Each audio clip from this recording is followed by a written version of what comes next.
В то прохладное сентябрьское утро ничто не предвещало беды. Тихий океан полностью оправдывал свое название. Его поверхность была гладкой, как зеркало. Солнце только начинало подниматься над горизонтом, окрашивая небо в нежные розовые тона. Алекс Картер, капитан исследовательского судна «Морской странник», как обычно готовил снаряжение на палубе. Его команда из 5 опытных дайверов методично проверяла оборудование. София Ли, специалист по морской биологии, настраивала подводную камеру. Макс Данкан, бывший военный водолаз, проверял баллоны с воздухом. Рэйчел Миллер, морской эколог, калибровала оборудование для измерения температуры и солености воды. Том Хендерсон, специалист по навигации, изучал карты течений на планшете. Алекс, в 100-й раз проверяя прогноз погоды на своем смартфоне, остался доволен. Условия были идеальными для погружения. Слабый ветер, хорошая видимость, спокойное море. Судном управлял старый моряк Джордж МакКоллин, опытный капитан, заслуживший прозвище «Морской волк». Рации работали без помех, а системы позиционирования показывали точные координаты. София достала свой потрепанный журнал наблюдений, готовясь записывать данные о морских обитателях. В этих водах часто встречались морские львы, дельфины и величественные горбатые киты. Через 15 минут первая группа дайверов, Алекс и Макс, погрузилась в воду. Температура оказалась немного ниже обычной, но видимость под водой была превосходной. Солнечные лучи, проникающие сквозь толщу воды, создавали причудливую игру света и тени.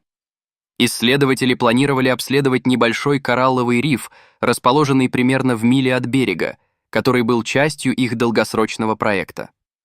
София и Том оставались на борту, готовые в любой момент оказать поддержку своим коллегам.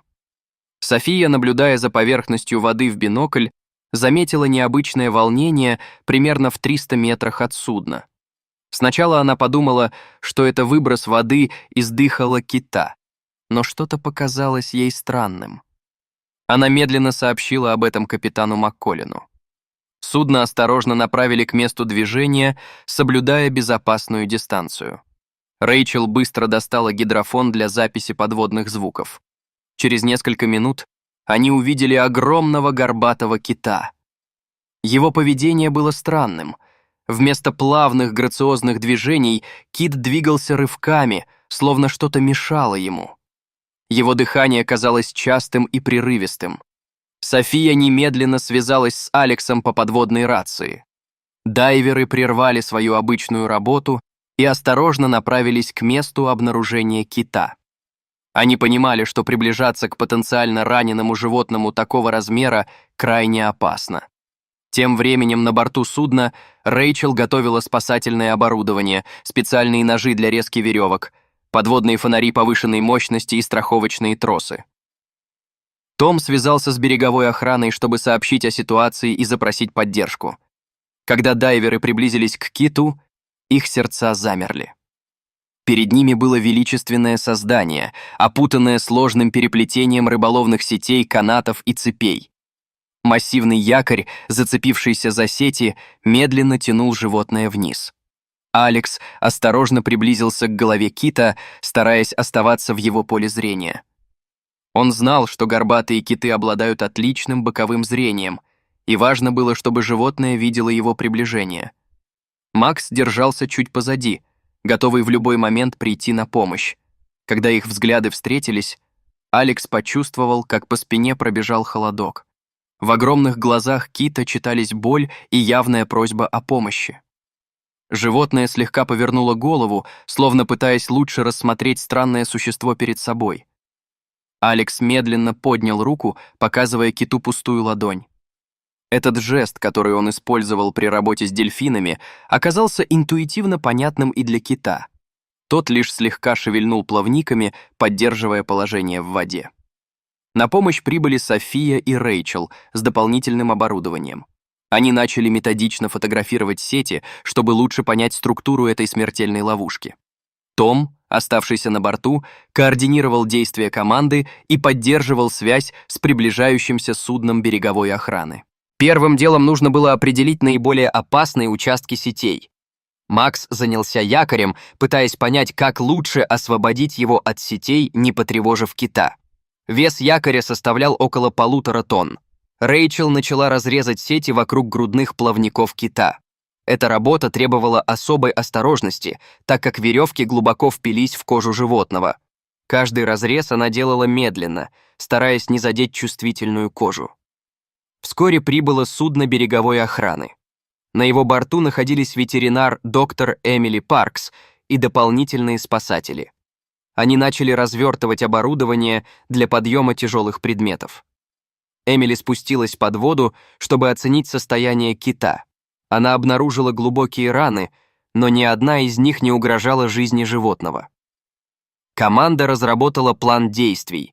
Сначала освободить голову и дыхало, затем последовательно избавить тело от сетей, оставив работу с якорем напоследок.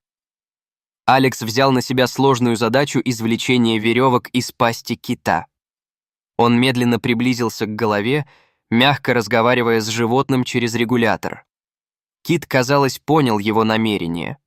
Он приоткрыл пасть, позволяя осмотреть запутавшиеся внутри веревки. Работа по извлечению заняла почти час. Все это время кит оставался удивительно спокойным, лишь изредка слегка шевеля плавниками. Когда большая часть сетей была удалена, команда сделала короткий перерыв для смены баллонов с воздухом. После этого работа продолжилась. София и Рэйчел продолжили резать сети, используя специальные ножи. Макс и спасатели береговой охраны подготовили надувные понтоны, чтобы облегчить подъем якоря. Спустя час якорь был отсоединен. Кит, почувствовав свободу, начал осторожно двигаться. Его первые движения были неуверенными, но постепенно он обрел привычную грациозность.